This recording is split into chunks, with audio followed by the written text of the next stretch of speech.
Olá, Anônimos. Hoje nós veremos aqui no dossiê uma história revoltante. A história de 10 trabalhadores mortos na hora mais escura da noite.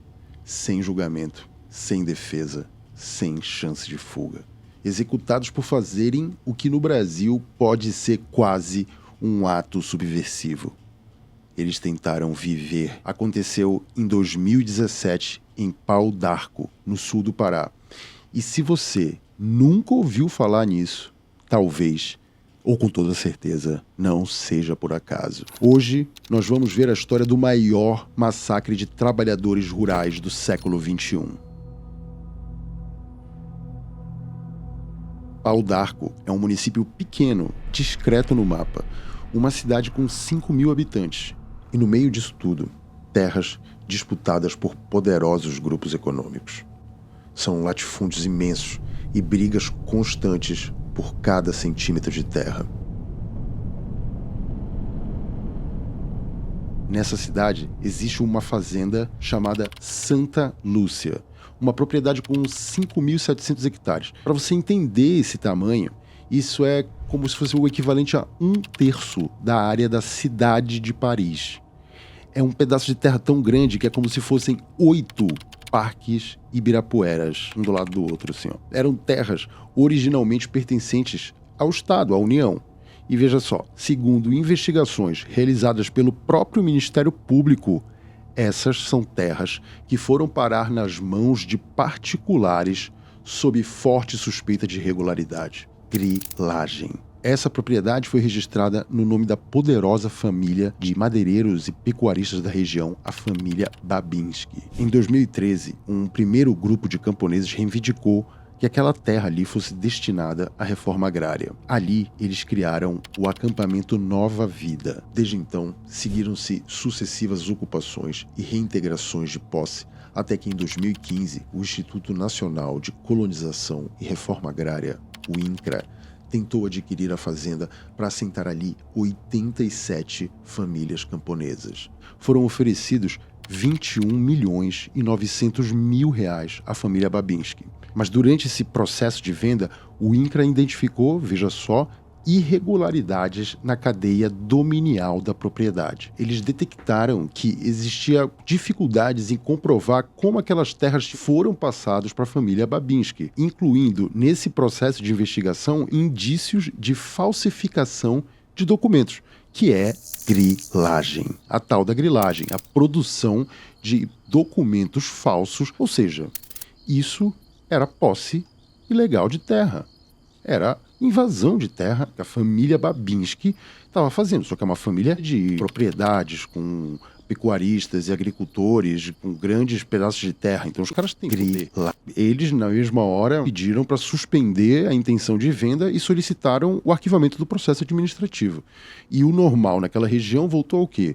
A ser as sucessivas ocupações e as reintegrações de um lento processo de desapropriação de terra pendente, que ficou ali, por anos, um processo de desapropriação que não rende, que não anda para frente, não faz nada, e eles foram arrastando com a barriga. Até que no dia 23 de maio de 2017, chega ali naquela área um grupo de 25 camponeses, liderados por Jane Júlia de Oliveira.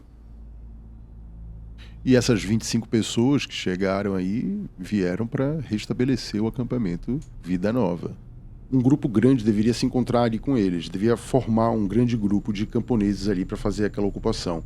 Mas naquele dia deu problema no transporte e só conseguiram chegar 25 trabalhadores rurais naquela noite. E eles decidiram o quê? Que eles iam acampar próximo à sede da fazenda.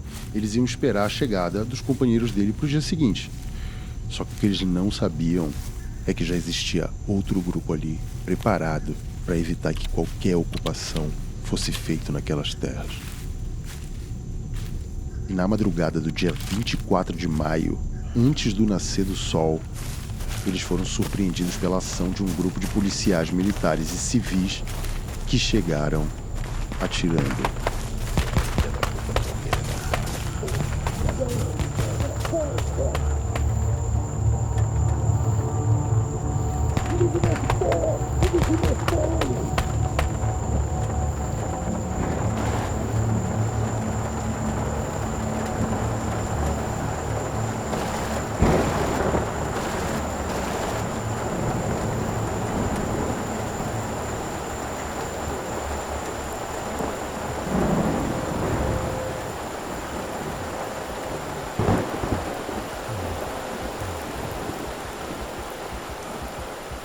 Dos 25 camponeses, 10 morreram.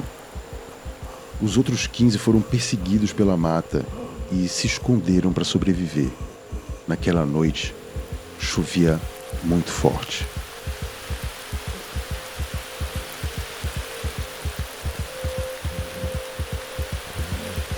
Ali aconteceu espancamento, tortura e execução sumária. Jane Júlia passou pelas piores sevícias antes de ser brutalmente assassinada. Ao raiar do sol, viu-se uma cena caótica em meio aos rastros da barbárie. As primeiras mentiras de uma tragédia. Os policiais apresentaram uma versão segundo a qual as mortes teriam ocorrido em legítima defesa. Eles teriam sido recebidos à bala enquanto cumpriam um mandado de prisão. Mas a perícia demonstrou serem falsas essas alegações de confronto. Vários tiros foram comprovadamente dados de cima para baixo. Eles atiravam em pessoas rendidas no chão. Não existia qualquer indício de resistência por parte dos camponeses. As investigações também mostraram a hipótese de um pacto informal entre grandes proprietários rurais e as forças de segurança da região. Um acordo, olha só, um acordo silencioso que eles usavam para conter os movimentos de ocupação e reforma agrária no território, com o uso de extrema violência. A ação dos policiais pode ter sido incentivada ou autorizada, veja só, por agentes externos com interesses diretos na manutenção do controle fundiário. Quem queria controlar a área tinha interesse em contratar pessoas que tivessem o dedo mole. Rapidamente, ficou evidente que as provas ali naquele processo estavam sendo manipuladas e os acusados começaram a impor o poder, que eles tinham naquela região e a impunidade que estava sendo dada para eles. E aí testemunhas foram ameaçadas, tiveram famílias das vítimas perseguidas, até que em 2018, uma das principais testemunhas do caso, o Fernando de Santos Araújo, foi assassinado a tiros. Pouco mais de um ano depois de sobreviver ao massacre.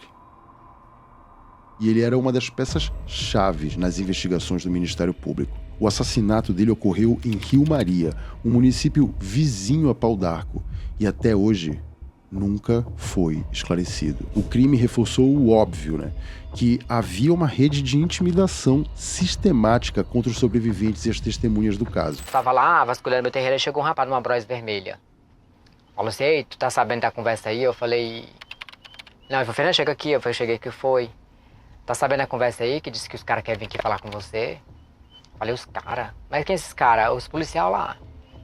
Estão querendo reunir pra vir aqui pra falar com vocês. E o assassinato deixou claro como essas testemunhas estavam vulneráveis no meio desse processo todo. Eles eram alvos, andando de um lado para o outro. Então o Ministério Público assumiu o caso e indiciou mais de uma dezena, veja bem, 16 policiais foram indiciados nessa parte do processo. Eles foram presos preventivamente durante a fase do inquérito para evitar a intimidação das testemunhas. Depois dessa fase, eles foram liberados, soltos, e eles aguardam o julgamento em liberdade.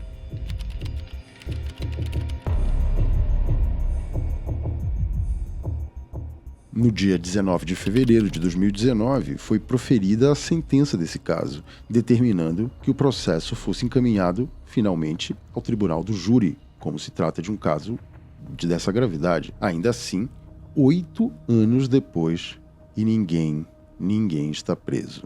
Muitos dos policiais envolvidos seguem trabalhando normalmente.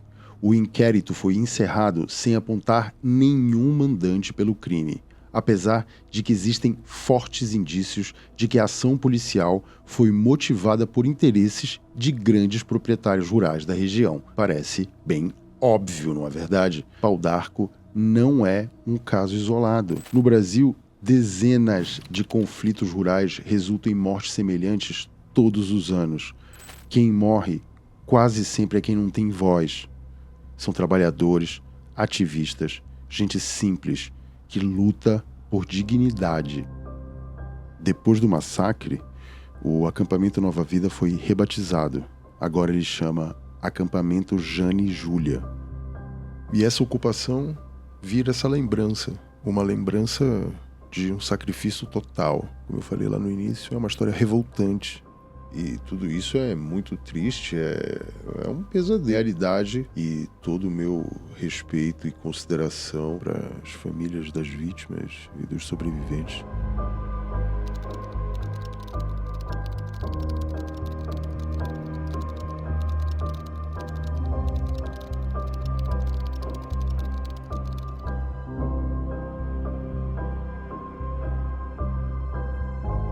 E que seja feita justiça em Pau d'Arco. Então, se você chegou até aqui e gostou desse episódio, comenta aqui embaixo o que você achou. Dá um like, aguarde, porque...